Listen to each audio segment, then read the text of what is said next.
Well, hello again, everyone. So we are at the third and final session of today's annual event. Let me remind you what we've done so far and introduce what we're about to do.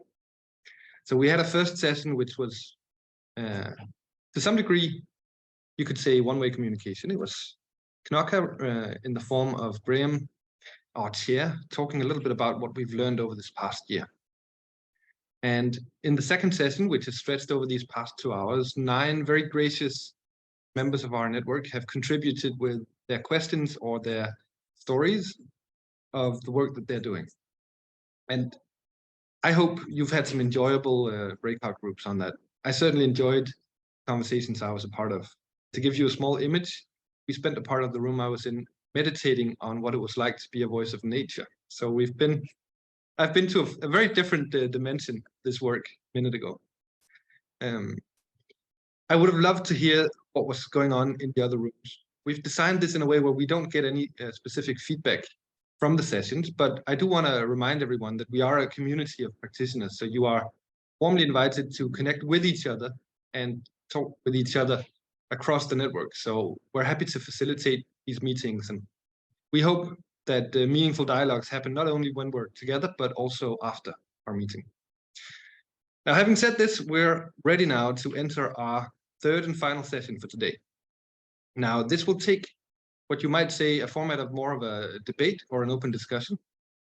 It'll be hosted by our gracious chair, Graham, who will take over in a minute. I will paddle for another 2 seconds, though, because I know Franciska, one of our speakers, is just about to jump on, and she's having small technical difficulties. And I think, Graham, that you should make sure that she hears your introduction. So let me just, as a final thing, remind all of you that this final session lasts for an hour. We're finishing at 5 o'clock. But if you do decide to want to go back and rewatch either this or the first session, we'll make sure that those videos go up on our website. We haven't recorded the breakout room. So if you want to know what happened in these breakout rooms, find someone who joined the conversations there and ask them directly. And now, before I hand it over to you, Graham, let me just have a status on our very important VIP guests. Stine, you're sitting across from me, so I'm going to take the liberty of just asking you out loud. Any news? Okay, well, she'll be joining us very shortly. But Graham, I know that you are also an expert in paddling for another few minutes, so I'll invite you to take over and lead us through this next session. And I'll make sure that it's very clear for everyone once Franciska has joined our call. But Graham, go ahead. Sorry, I'm expert at paddling. You're muted, though. Am I right? Or no, sorry, it's me that has my sound off. So I'm an expert at paddling, am I? Well, perhaps you can introduce a little bit about what you'd like to get out of this session first. I think that might be relevant for everyone. That's fine. I'm also really happy that you know, Gaëtane and I can fill out the time. It's not a problem. There's not a problem there at all. So this session is designed primarily for us to not start thinking, because we've already been thinking about it, but to propel a bit further the conversations that we've been having within the knowledge network on a couple of ideas and concepts and practices, basically, as well, which is this question about how to embed and institutionalize climate assemblies within our political system. And as I said, for those of you who weren't here at the first session, I understand these two terms in specific ways. So embedding is, how do we make sure that that civil servants, politicians, various stakeholders, etc., take assemblies seriously, so they actually land and have some sort of effect. That doesn't mean all its recommendations are immediately taken up, but actually there is a seriousness within which the public governance and electoral politics takes the input seriously.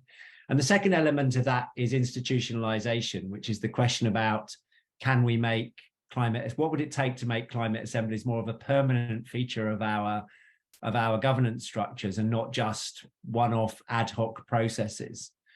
And so in particular in this session, what I'd like to do is with Gaëtane, hopefully with Franciska, if she's able to join us, think through what we've got to do to build the capacity of elected politicians and civil servants and other stakeholders to integrate assemblies into their work and into decision making. So I'm actually going to invite, if Franciska isn't here, I'm going to invite. Well, Graham, let Yeah. me just take the liberty of saying that Franciska has just joined, which means, Franciska, hopefully you can hear us, but you might also be a bit confused at where we are in the process. So Graham, would you? That's all right. I'm going to do very quick. I'm sure everybody will bear with me just so that our second guest actually understands what we're talking about. So Franciska, we're going to be looking at this question about how we make how we get the political system to take assemblies seriously, and the question of could these become a more permanent part of our infrastructure. But I thought the best way of initially was to get Gaëtane and Franciska just to talk a little bit about their experience. So let me just say a little bit of background about our two guests. Gaëtane is the senior expert and deputy head of the unit at the European Commission that's responsible for citizen engagement, and specifically the recently introduced citizens panels that many of us know about. She's a former member of the Common Secretariat for the Conference on the Future of Europe, and also a former deputy head of the European Commission representation in France. And I can say from personal experience that Gaëtane has been a key figure in both advocacy for and the organisation of citizens' assemblies and other deliberative processes across Europe. So Gaëtane, thanks for joining us. And Franciska Rosenkilde is a member of the Danish Parliament and a political leader of the Alternative political party. And in its own terms, the Alternative says it's a generous, action-orientated international party with a special focus on serious, sustainable transition, a new political culture, and the entrepreneurial creative power of society and individuals.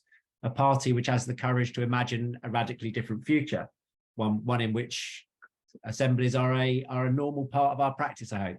And she is a key actor in advocating for democratic innovation and citizen participation in Denmark and wider. So Mark, Stina, do you think you can set it up so Gaëtane and Franciska join me? Hey, hello. Hello, both of you. Thank you for joining us. So Gaëtane, could you just tell us a little bit about your experience, just as a background for people? I've mentioned a little bit, but a little bit about your experience of working on advocating for assemblies. Sure. Hello, everyone. I'm very happy to join you today. So my experience started from a bit of a theoretical point of view, more academic and think tank point of view on citizens' participation and how to reinforce democracy, mainly at EU level. But then I had more hands-on experience, first at national level in France, even though I'm Belgian. I worked for the Grand Débat, where we actually had a few already randomly selected citizen assemblies, regional ones and one youth national ones. And actually, I was involved in the climate convention, but they replicated more or less the same pattern that we had launched for the Grand Débat. And I can re-explain how the Grand Débat actually helped to convince some policymakers and helped to organize the climate convention. And then, as my main focus is on EU affairs, I then went back to the Commission in Brussels, and there I work on the Conference on the Future of Europe and a new phase of citizen engagement we are trying to put into place now after the conference, including embedding European Citizens Panel in the Commission side of the policymaking. So that's what I'm doing now, more at transnational level, deliberative democracy. Okay, thanks so much, Gaëtane. And Franciska, could you tell us a little bit about your experience with citizens' assemblies or deliberative processes more broadly in relation to your work with Alternative? Yes, thank you very much, Graham, and thank you for the invitation to speak with you today. I think that one of the groundstone in how our political party, the Alternative, has developed is actually the way that we developed our policies, which is a kind of a citizens assembly in the terms of more than thousands of people have been into the process of developing the politics of the alternative. So we have actually practiced these different kind of democratic processes within our party, and then we also have worked a lot with trying to make these different kind of assemblies more attractive to the public, and also, of course, for the political system to use this type of citizens assembly, and also especially on climate politics. It is done in Denmark in very different ways, as I'm sure that many of you have seen also. It can be done in a way where you think this is really just a show. There's no really, we are not going to use it for anything. It's just so a lot of the politicians can say, yeah, we did ask the public, or we did have some kind of including a political talk or development, but there's never going to be anything about it, and we're not going to use it for anything, which is kind of depressing when that happens, because you kind of waste everybody's time. And then we also have tried to have some more serious approach to it, and one of the key what you can say, the key issues that we, the Alternative Party, had through the Danish government is this citizens proposal, you can say, where a person can actually make a political question, and if we get 50,000 signatures, then we need to deal with it within the parliament. And that have been very popular. We have had suggestions from a very broad political statements, which has not really created a lot of new laws, but it has very much contributed to the public debate, and also the political debate. And I think it's now seen as a very profound tool in the Danish political scene, that these kind of citizen proposal is a way of everyone's entrance into the political debate. We have also so Franciska, can I just say, I want to unpack some of what you're talking about, actually. So both of you have actually had some success in actually getting these processes to be taken up by governments and by commission, etc. And I'm kind of interested to know, what do you think it takes to actually get these things run in the way that Franciska was saying, that actually are taken seriously and are not just kind of sham and are just cover? So what is it that we need to do so that politicians and civil servants take these things seriously? What sort of capacity, how do we build the capacity of politicians and civil servants to actually take this kind of work seriously? Gaëtane, what are your any insights? Because you have managed to do this at various times, and at various points you've also been very frustrated, I know. Yes, I mean, first I would say probably a determination and resilience. But I think that the first thing I want to say is you need still to do a lot of advocacy on this. The problem is that when we are completely into it, we forget that most people still don't really know what it is, or have preconceived ideas about what it is. So a lot of it consists of meeting with politicians and in explaining again and again that this is actually a tool to reinforce democracy and representative democracy, because you know, they are feeling sometimes still threatened by this kind of thing. So you have to show, you know, that they can work with it and not that it's not against them. I'm afraid, I know it's been there for a while, but it's still there. And also to explain what it is for, why does it help them? Because they could also think, well, you know, it's only wasted time. I know already what needs to be done, so why do I need this? And I think it, you know, the democratic arguments, you know, how to reinforce democracy, create better, active citizens, resilience, all that is extremely important. I also think that they need to open their eyes that the democracy we need to build for the future cannot resemble the one we have now for many reasons. I won't go into that, you know, but I think it's good to repeat with facts, you know, where we are now, where are the weak points in our democracy, how can we help reinforce this, but also simply showing cases of how it helped with the quality of the policies that you are producing.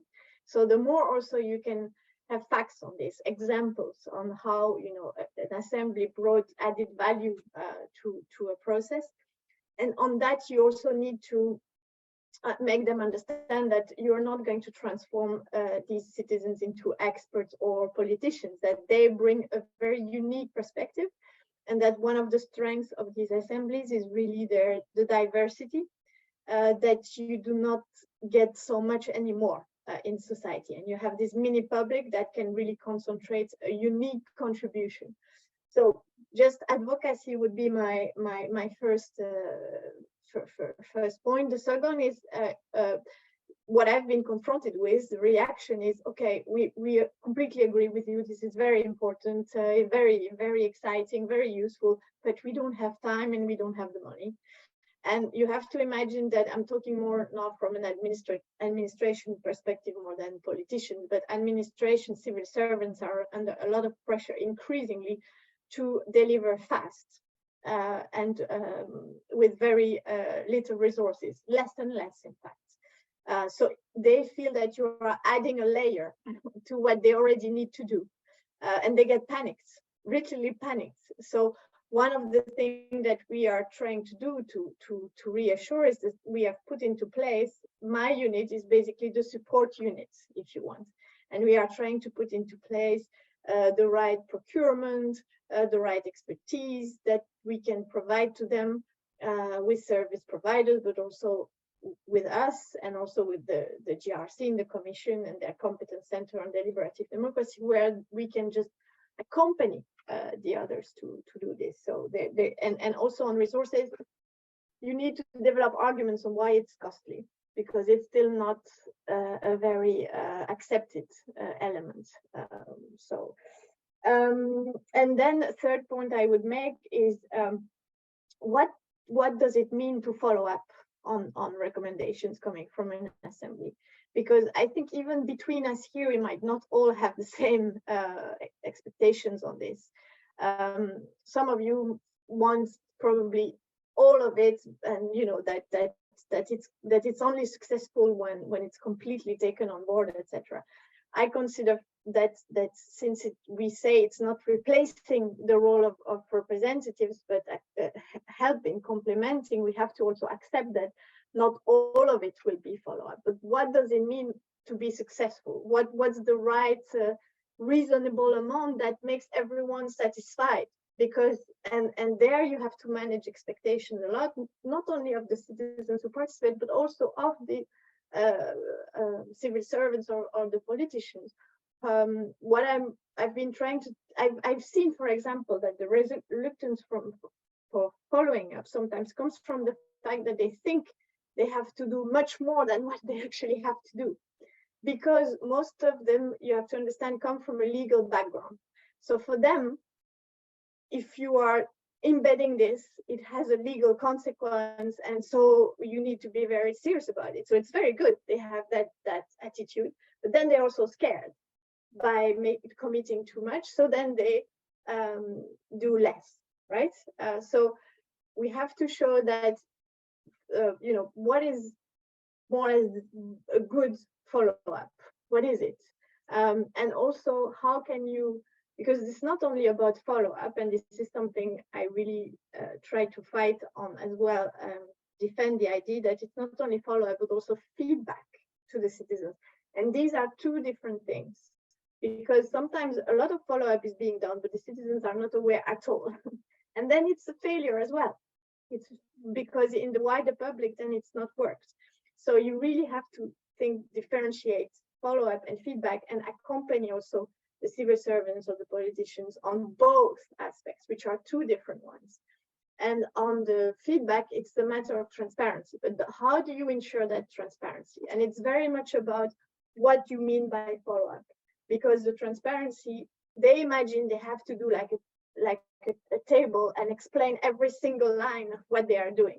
When we are telling them, no, you are looking at all the recommendations, you have to be to explain, maybe by block, what you want to do with some of them, what you cannot do with some of them. What matters is transparency.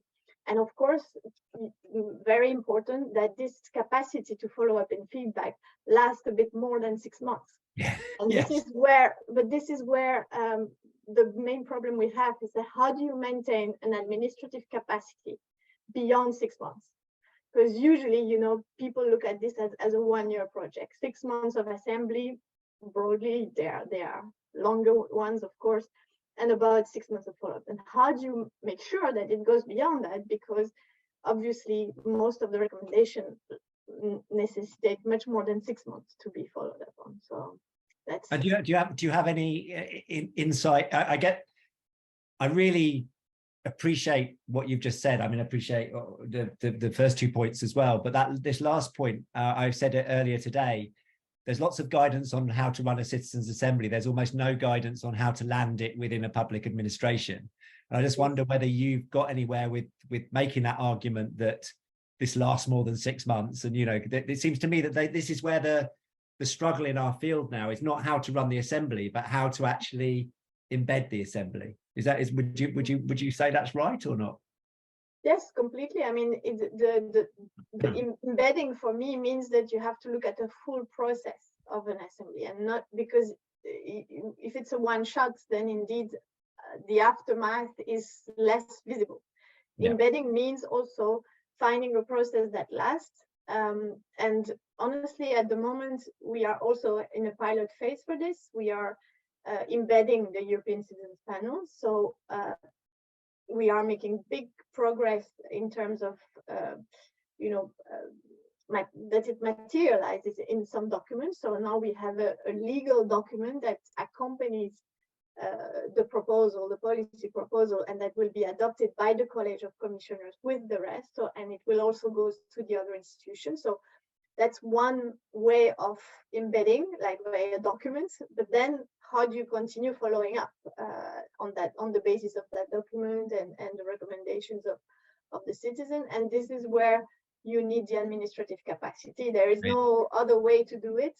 But what we are thinking about now is, for example, we know that the policy DGs who are responsible for the panel will not, our role as coordinator inside the commission on this would be, in fact, to find a way to keep the process ongoing. And this is what we are thinking about now.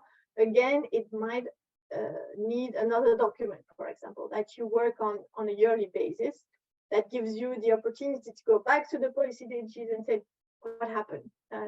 Otherwise, it's forgotten, basically. No, but it's really interesting that most participation units focus on doing the participation and not actually playing it. So that's really interesting that you're taking that on. That's really Franciska. Can I ask you from a sort of political perspective of someone sitting within a political party who's advocating for democratic innovation like citizens' assemblies, how you found, I mean, you're obviously very committed to this agenda, but you're working with parties and politicians who have less interest in this, or less competence, or as Gaëtane was saying, less knowledge, so they don't have the sort of capacity. So what do you find works in terms of trying to persuade politicians who aren't persuaded to actually take this stuff seriously?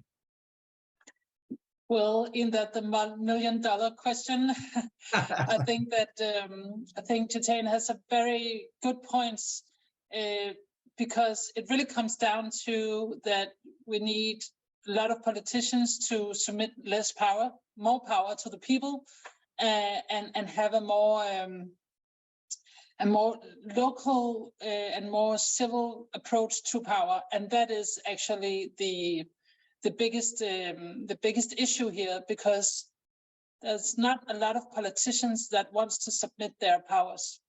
So I think it's very important to, which you also said before, Gaëtane, this defining the successfulness of a assembly, because in Denmark we had this this climate assembly, which was actually very successful in terms of when the different kind of citizens got the right knowledge and the right reports and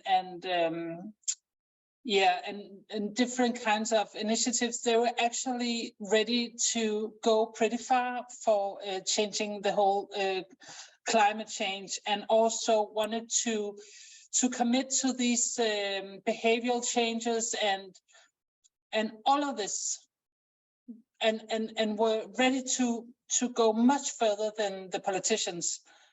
But that very fine report just landed in the desk. So Franciska, what's your analysis of what you would have needed to do to mean it didn't just land on the desk and go on a shelf? What is it we need to be doing to prepare, from your perspective, to prepare the relevant politicians and the relevant civil servants to actually take this sort of input seriously? I think it's of course, on the one hand, to understand how the political system and the power is working, and there's a lot of interest going into different kind of parties and how they make their policies, and also what are we asking in these assemblies? What is the purpose? Because I think that when we discuss big political issues like climate change and how to make these structural changes, there's too much at stake for the politicians. So it's about picking the topics. In another hand, we have challenging when we need to implement these new windmills, or in issues where it gets more local, and we have more this more of community ownership, in a sense, where local communities can be much more in the process and have much more at stake. I think the politicians are more willing to listen, actually. So when there's more opportunity for a community ownership or a civil organizations input, then we have a better ground to make these assemblies. Because if you just go towards these hardcore politics subjects and structural changes, there's too much at stake for the politicians to just give up the power and just give it a political mandate to change or to have real power as a citizen assembly. So I think it's very important to define the question and the proposal, and what should we use, what should the politician use this information for? Is it for changing policy? Is it to reach more knowledge? Is it to get into a more constructive dialogue? What is at stake here? And be very precise on that, and then acknowledge that most politicians, they do not want to submit their power. They have a lot of interest going on, and there's a lot at stake here. So yeah, I think it's about the approach and what kind of questions are asked.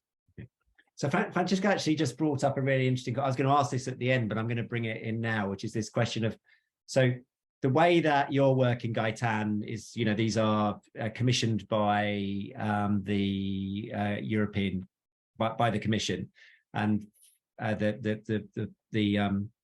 European panels. And Franciska, you were saying that you're not sure that politicians will really open up the really big structural questions, the really big challenging questions. And of course, my feeling is, and my sense from experience is, actually citizens' assemblies work best when they are given the really difficult challenges to deal with, and very often politicians are afraid to open that space up, or when they do open that space up, they didn't realize quite what they were letting them. I think one of the things that happened in France is I don't think Macron actually knew what he was doing when he set up a climate assembly, but so I don't think he knew what he was going to get out the other end of it.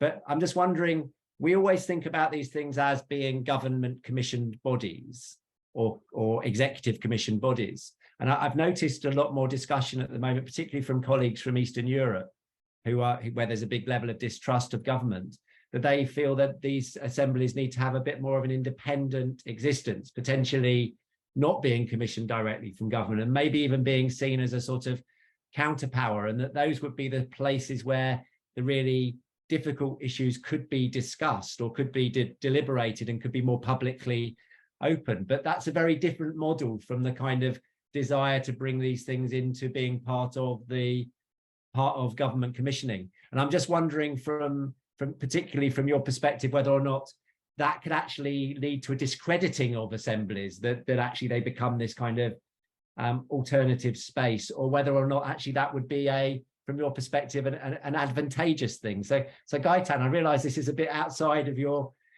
but kind of like your politics has been to try and bring these things into the commission. Do you think sometimes they need to be outside of the traditional political space, or is that a mistaken move? Well, it can be, but it's not the same, right? It's not embedded in the policymaking process by definition, because the policymakers are not part of it. So it's something else. I have to say, however, that when being independent from a government executive body does not necessarily mean straight away being independent, because if it's being taken over by only NGOs with a very strong agenda, for example, who do not balance enough the information with other point of view, it's not independent either. So what we are doing when it's the government that runs it, or that at least promotes it first, is the main promoter, by trying to have check and balances for independence, needs to be done anywhere, even if it's not a government. So because I have sometimes this impression that the government part are the bad guys, and I have to say, for example, I can tell you a specific case, for example, where the European Commission was very often the guarantor of having all the different European perspectives on the table, because some of our experts, being from one particular member state, not because they did it consciously, but of course their main references and the main expertise they were proposing came from their own member state. So, for example, the fact that the European Commission was looking at all the member states, saying don't forget this perspective or this perspective, was actually bringing more independence to a certain extent to the table. So independence would be my first comment, is not necessarily where you think it is. And perhaps the other one, I mean, my experience is that if it comes from outside, you may be interested, you may look at it, but you don't feel committed at all in the same way. So then it's another type. It could be one indeed to raise a wider public debate, for example. And by doing that, then you create a kind of noise around the topic, and noise can create a pressure on governments. But I think it needs to be then led in a different way. Yeah, no, and I think you're right. Yes, I've immediately taken us away from embedding into something else. It was just something. You're quite right, and I think that the question of governance in those kind of spaces is really critical. I was very taken in the UK. 2 or 3 of the very more conservative conservation organisations in the UK ran an assembly in order to help them develop a people's plan for nature, and it was kind of interesting that they had to step away and let some sort of independent governance structure was put in place. But you're quite right. I mean, in terms of questions of embedding, this is going in a different direction. So in terms of trying to make these things a more permanent part of our infrastructure, I know, Franciska, I know that there have been debates in Denmark about whether or not the Climate Assembly should become a more permanent feature. And I'm kind of interested, because almost all of these assemblies have been fairly ad hoc. you know, one shot, one assembly, that's it. And particularly when we think about climate, we're going to have to be developing responsive. We're living in a warming world. We're going to have to develop ongoing responses. We're going to have new policy problems emerge. And so the idea of having something more permanent is really pertinent. And I wonder, Franciska, if you can give us an insight into the debates that have been happening in Denmark, because your assembly did happen twice, or have 2 rounds, but then it's all gone a bit quiet. So what's the kind of what's happening, and also what are the debate, you know, what are the kind of arguments that might work in this space? I think actually what you just described is very spot on what is going on, because actually I found that the 2 climate assembly that we already had was quite successful, as I'd also said before, because it really did high the level of discussion in the public debate about climate change, and what does it mean, and how do we need to change. So it really did something good to the public debate. But I think it was in many ways so revealing, or so strong, in a sense that it was too much for most of the politicians, so they just put it in the desk. There didn't come anything out of it politically, other than for us that are interested in it. We could see that, okay, if we give the right amount of knowledge and the platform for people to discuss, we can do so much more than the political system are doing right now.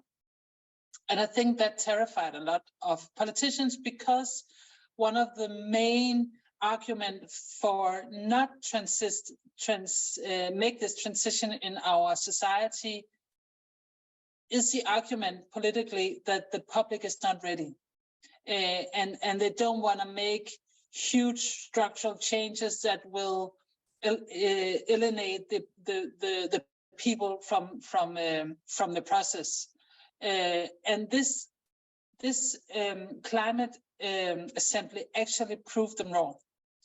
So it was, in lack of a better word, it was dangerous knowledge. And if you want to control it, then you just silence it. And that is actually what happened, in my opinion. And that's also why it is now kind of a quiet process. And we are, of course, in our party and also in some of the NGOs, demanding it back, and demanding it as a more permanent institution in the Danish political platform. Also because I think, to the prior question, I think how we embedded these assemblies, if it's inside the parliament, outside, or how we're doing it, we need to do it consciously, because I think that it have a purpose either way, actually, but we need to make the conscious choice of how we are using it. And the next big issues is going to be the whole biodiversity crisis, and how do we deal with that. And that's also very much talked upon in the Danish debate right now, to make a citizens assembly on how do we make a biodiversity policy, and what will it mean, because it affects the whole country. And what will we use our land use? How will it be in the future? So I think these topics are very good to have a more permanent citizen assembly. But I just have to conclude that until now, it has not had that kind of strong political influence that one would hope for. Yeah, interestingly, I think one of the failures of the Danish Assembly was what Gaëtane was talking about earlier, was this issue of not really having established the follow-up process well enough, and knowing who was going to be responsible for so the actual assembly was really excellent, and then but unclear about its integration into the political system. So Gaëtane, I mean, in a sense, I always, you've now, how many panels have you run? Is it 3 panels, or are you on to your 3rd one? I can't remember how many you've done with the commission. Is it you 2 or 3? It was 4 during the conference, and then 3 since the end of the conference. So in a funny kind of way, you are inching towards this being a more permanent sort of institution. Maybe people don't realize it, but it looks like that from outside. And at the moment, I guess you've had some political support from significant figures arguing that this should be a part of the European Commission's activities. I just wonder where you are in that argument of we've obviously done the panels for the conference for the future of Europe. You've done these sort of 3 now for the on particular policy issues. Where do you stand in terms of trying to make this a more permanent way of the commission doing its work? Yeah, so now we are building up after the impulse given by the President of the Commission herself in the State of the Union speech, where she had announced that there would be around 3 key initiatives per year that would be linked to a panel. So we are implementing also this political call. What we're trying to do after the conference, we are actually implementing some of the conference proposal, because there was one that was saying we want more of this, more panels, etc., and another one also asking for more consistency in the online participation. So we are basically now the way we are trying to reinforce this is by building up a new ecosystem for citizen engagement in the Commission, which has a kind of a coordinating body, which is an inter-service group, which didn't exist before. So it's actually a big major step. I mean, I know it doesn't seem like very exciting, but it actually means something, that you have all the services together, working together on this, because previously some of the services in the Commission would do interesting things, but very in their own corner and without consistency and coordination. So this is what we are trying to do now, also drafting a corporate guidebook on citizen engagement. So with the formats of the panels, but also other formats which are not deliberative, more on co-creation, but can also be used to bring a culture change, a slow culture change, that it's not so difficult to involve ordinary citizens to policy making.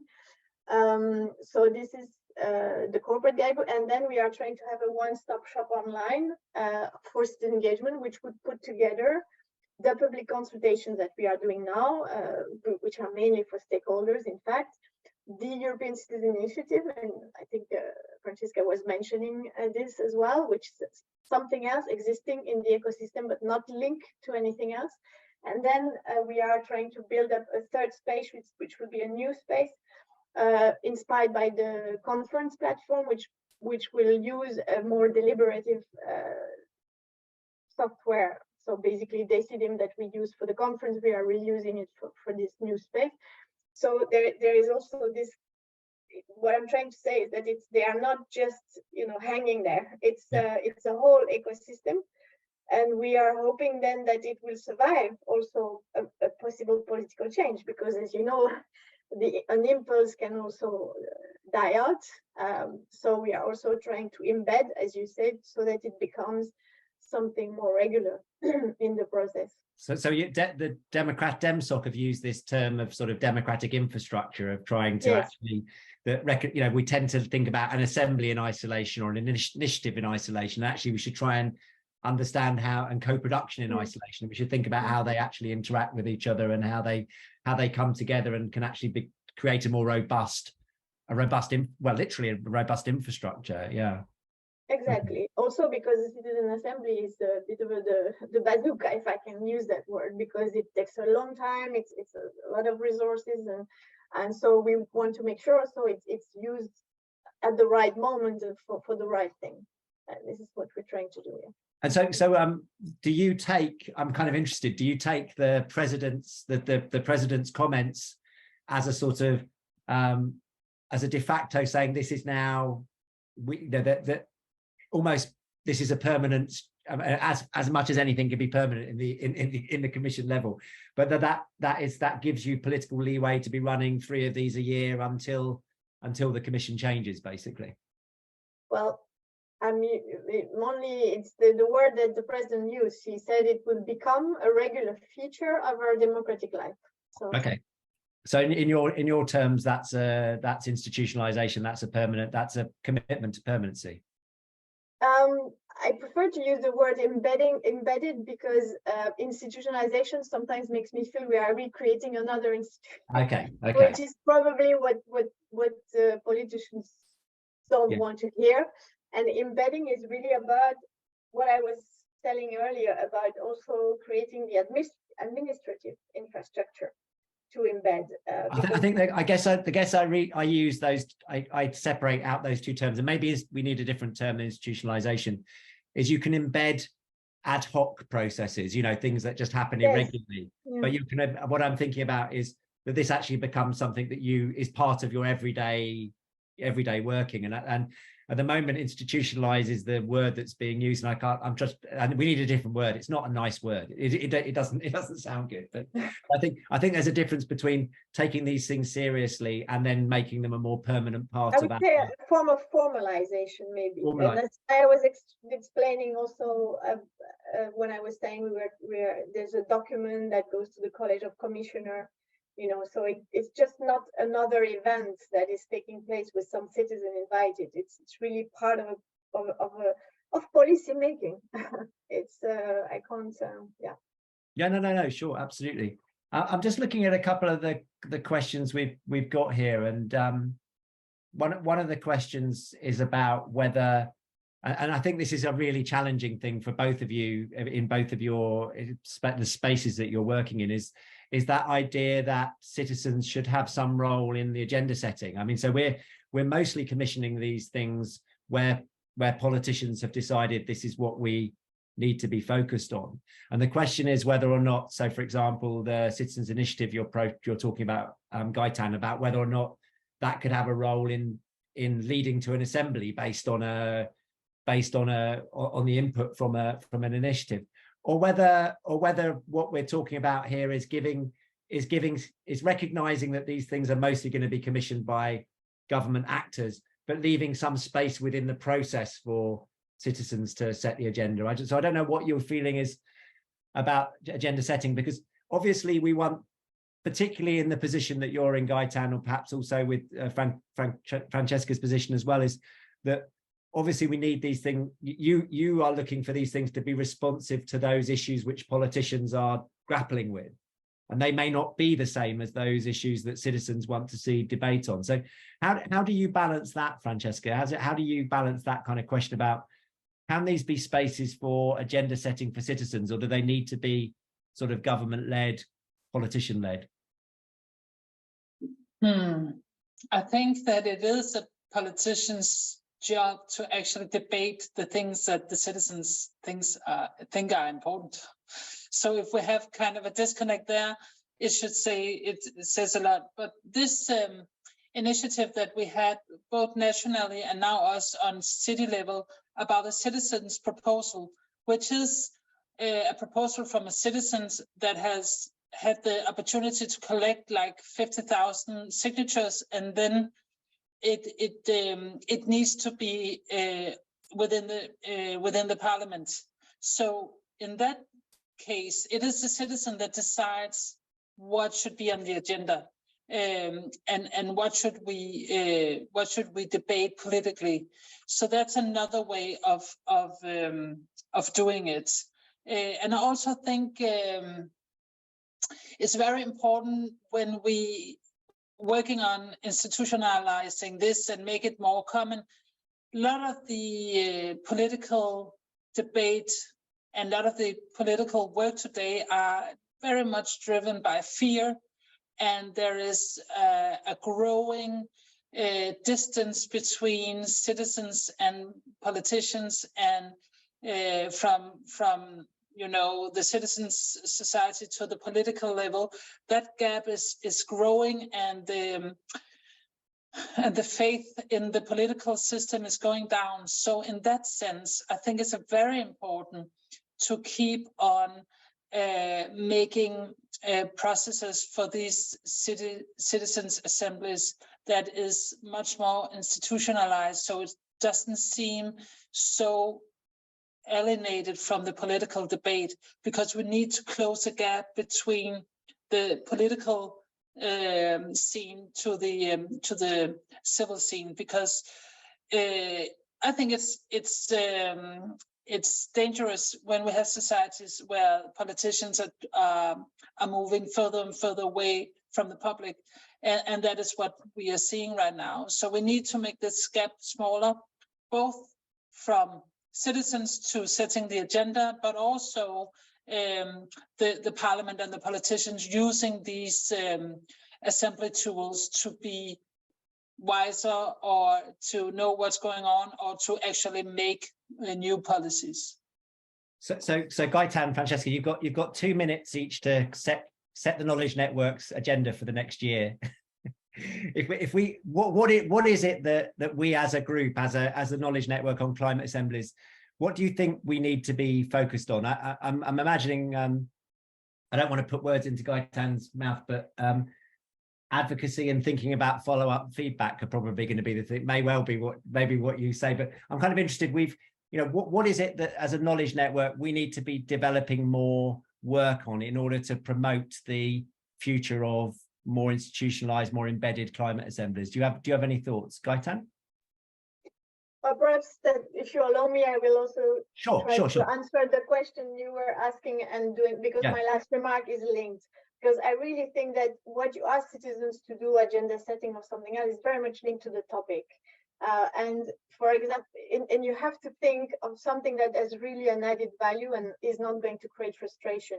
I have a feeling that, for example, we had a citizens panel on virtual worlds, which is very much an uncharted territory in terms of policy making. And so it was perfect for agenda setting, for understanding what the politicians need to look at, what is important for citizens in the virtual world. On climate, I have the feeling that agenda setting can be a recipe for frustration, because I'm not even sure it is where the difficulties are. I think a lot of people know more or less what needs to be done, but it's a problem more of implementation and of bringing things to a reality. There are plenty of directives and stuff that are simply not being implemented properly. Why? Because it's in implementation that we are faced with divisions in society. So I think perhaps if I would find one area of research is how can we imagine a model of citizens assembly for implementing climate policy, and how can we link the different levels of decision. So the European one, because this is where the main decisions are taken on climate and for the EU countries, and then the national, and then maybe the regional and the local. And how can we connect all these citizens? First thing, and second, so about implementation. And then who has to implement? Because I also have a feeling that sometimes a lot of it is, well, it's for the public authorities to do everything. Can we not also reflect on a model that would imagine that part of the implementation of a citizen assembly may be in the hands of other actors? Yeah. That we create coalition of business, NGO, and maybe local authorities to implement things together, for example. So I would use citizen assembly more to think of creative ways for implementation, so resolving the tension and the conflict that you find when you are implementing, and finding maybe innovative ways to implement where people can still be involved and not stop their role after the assembly is over. I think it's a real problem. You've really hit a really interesting topic here, Gaëtane, is that because they're often commissioned by governments, at that point they haven't always brought in all the relevant stakeholders who are actually, when the outputs come out, they've not bought into that. So it's kind of like a set of recommendations for government, and it's not always government who's responsible. And somehow bringing that coalition together is really critical.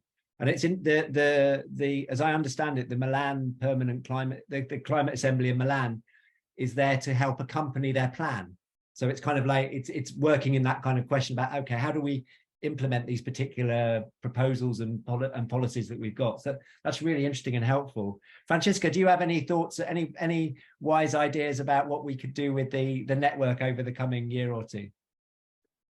I agree very much with what Gaëtane just said. There's something very interesting in the co-creation of different kind of institutions in how to implement and integrate the whole climate transition of our societies. It's not only political, it's also within the different kind of institutions in society. So it's a very important point to have this co-creation perspective. And also I think that, especially in Denmark, but also I think in other European countries, the whole civil communities and also institutions like public school, student councils can really have this common ground, and if we use these assemblies to lift these subjects to a political level, which can seem, I mean, in Denmark, if we ask the student councils in public schools, number 2 most important thing for them is school food. It's free food in schools, and it's not really a big political subject. But if it's the number 2 most important subject when you ask the student councils in public school in Denmark, then a lot of kids are very determined on this. So if we can use the assembly to bring subjects on up to a higher, more political level, which is subjects that people are very much focused on. So it's not always, you know, from a political perspective to a citizen's perspective, but also the other way around. Okay. That's really helpful. So Franciska, Gaëtane, I could have carried on talking to you for hours, but I know you've got more important people to talk to than me. So it's a real pleasure. It's just really nice to have that conversation, particularly on this question of embedding, because it strikes me that this is where all the work has been done, needs to be done. My sense is we're pretty good at running assemblies now. We actually have the technology, we have the understanding, we have the capacity to do that. Our problem is we haven't spent the same amount of time, work, or resources on how we link these into the political system, how we prepare, how we build capacity, how we advocate, and you know, how we actually keep these things alive afterwards. So it's been a real pleasure talking to you, and thank you so much for spending some time with us and for helping us to set our agenda. And I'll come back and I'll need to follow up transparently in a year's time and tell you what we've done. Thank you very much. Thank you so much. Yeah. Bye. So on that note, I think Mark, I don't know if you want to join me back in this space. Mark. Okay, so I apologize that I suddenly realized I was running out of time and I didn't integrate all of the questions, but I tried to do what I could. I also recognize that we only had an hour. Thank you very much, Mark, for organizing this this annual event. Thank you for your colleagues at DBT, Stina, Nana, Morten, for helping us out. And I would like to say a fond farewell to Nana, because she's actually leaving us and she's been supporting so many of our workshops. But you've been taking us through the day, Mark. So do you want to offer some final words? I'm assuming that heart is for Nana and not for me, but you know, what can I say? I've got enough heart to share, Graham. It's been a pleasure to join all 3 of our sessions today. So I'll remind you that if you want to have a look at what we talked about in the first session, when Graham was sharing some of the emerging trends, challenges, and opportunities of climate assemblies, we'll be uploading that video soon. And we had another session, of course, on our breakout rooms. Thank you so much to our 9 hosts. And Graham, you've already thanked Franciska and Gaëtane, but I'll thank them from my chair as well. It's been an absolute pleasure to listen to this debate. And Graham, thank you to you. And I think you should have the final word. Perhaps share what's going to happen when we reconvene in the autumn, because summer is about to be upon us. But what's going to happen next? So I think anybody who works with Danes knows that they all suddenly go on holiday in July. I mean, the whole of Denmark goes on holiday in July. So we're, as we did last year, we're kind of quietening down during July and August. Probably towards the end of August, we will be starting a new series of workshops and learning calls. We found that, I hope that colleagues, that other members of the network agree, we found the workshop format in particular being incredibly helpful for us to deal with some of the really knotty issues we all have been concerned about. So towards the end of this month, early July, we'll put a calendar up of some of the events that are happening in August and September, but it will be a full program as we always do. It's been a real pleasure this last couple of years, learning and working with you all so collaboratively. I think we've generated a good way of working together. If you have ideas of workshops that you would like to see happen, if you would like to organize workshops supported by Knoca, please get in touch with us. For example, the systems change workshop run by Claire and Stuart was not an idea that came from us, that came from outside the management group. So please get in touch. As I say, it's been a pleasure to collaborate. Enjoy your summer and come back refreshed in the autumn for more and more on citizens' assemblies. Take care, everybody. Bye-bye.